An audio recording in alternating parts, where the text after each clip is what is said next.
آموزش زبان شیرین ترکی درس اول Lesson 1 Qolduqlar gəldilər.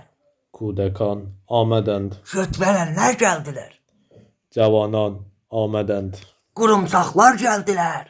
آقایان آمدند Kafdarlar gəldilər. آقایان مسن آمدند پیران آمدند Cırıqlar gəldilər.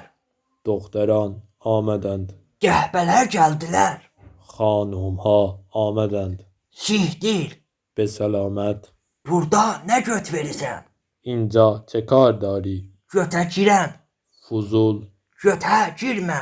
فضولی نکن Gözlə götə getməyəsən. مراقب خودت باش Gir mənim götümə. شما در قلب من جای دارید Göt yeli vermə. کلاس نگذار Göt olma. خودت را برای ما نگیر Sik olma. دخالت نکن Əcəb sikə getmişik. عجب گرفتاری شدیم Sik ağıl. نادان گمراه Götə getdi. دچار حادثه شد Os tutma. اغراق نکن Süküz. پررو تا درس‌های دیگر Sikdiyin görək. به سلامت